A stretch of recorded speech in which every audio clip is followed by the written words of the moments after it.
The Sparks Police Department is the best agency to work for. You're not just a number here, you're a name. I'm proud to be, part of the Sparks family. And the good thing about Sparks, Nevada, as is in Reno, once you're within our borders, you're part of our town.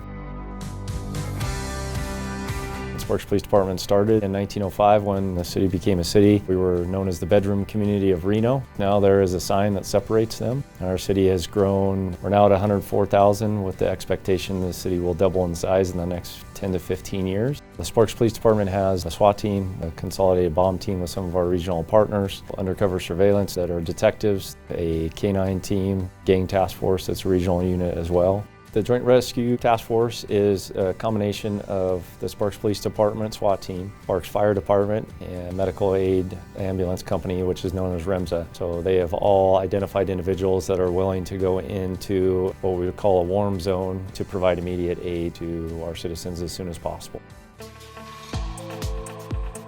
My true connection into law enforcement is my dad. He was a law enforcement officer and retired actually from the Sparks Police Department as a lieutenant commander. Sparks Police, just because I literally grew up as a kid in this agency, was really the only choice for me and the only place where I wanted to be. I've been here with the Sparks Police Department for 23 years, and I've had a tremendous career. And the people, the overall atmosphere, the things that you can do here that you can do nowhere else really drew me to this community. Our calls for service are changing. There's an increase in calls related to mental illness. Now we have our mobile outreach safety team where we have licensed clinicians that will come out to calls with us and help us resolve these calls for service. I'm a marriage and family therapist licensed state of Nevada. I work with MOST, the Mobile Outreach Safety Team, and we are employed under Washoe County Human Services. It's a crisis call, somebody's suicidal, a welfare check, somebody hasn't heard from somebody in a while. We're right there with officers. We created a couple years ago the HOPE team, which is Homeless Outreach Proactive Engagement, to address the growing homeless population in the city of Sparks. Most of our camps are kind of down in the river corridor down here in the southern part of the city. A lot of them are real apprehensive at first because we are the police and they just don't know who we are, that we are trying to get them the resources, that we're not just there to arrest them. And once you know their story, we can offer the best resources and have better chances of succeeding. Hi, Sparks Police. So you can't be parked in the park with any kind of campers and staying overnight. Do you know where any of the resources are though, if you do need them? Okay. Oh, okay. You know how to get a hold of them if you need them? Or reach out to us, okay? So like I said, we can call them too and they can come out and meet with you if you don't want to meet with us with them. I'll leave them. Okay. If he's still here in a day or so, or maybe tomorrow, we'll just keep trying. Sometimes it takes 15, 16 times of just trying to see what they want. There might be something that he needs and we just have to figure it out.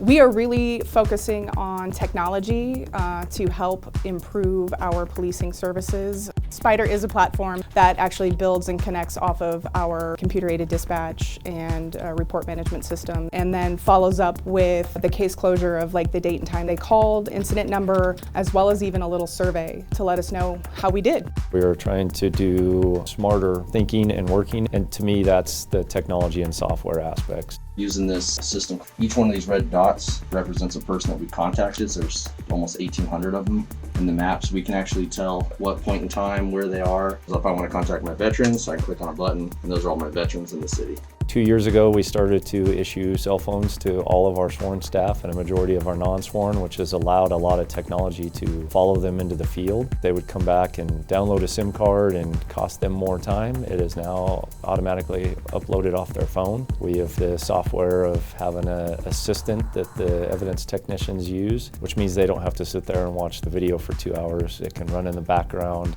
and take care of the redaction that needs to occur by state law.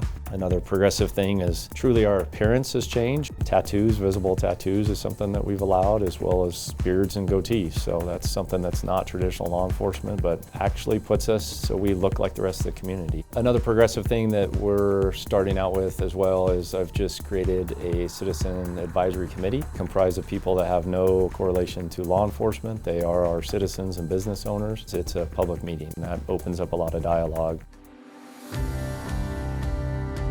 For the Sparks Police Department, our police officers care about each other and enjoy their job and like to come to work. Good morning, everybody. I can hear you! I love working at the Sparks Police Department because We are kind of like a large extended family. You're paid up, you're current on your life insurance, right, sir? I think so. For me, it's lead by example. I've been known to jump in a car and ride along with them, which it shows them that I care about them, but it also shows me truly what they're going through each day. We know everybody by their first name. That's incredibly important. I've been in other organizations where it's not like that. You're Waznewski something guy. I was like, Wiz? She's like, oh, they love him. Everyone at our place loves him. Another agency could give me $100,000. I wouldn't leave here. I wear this patch for a reason.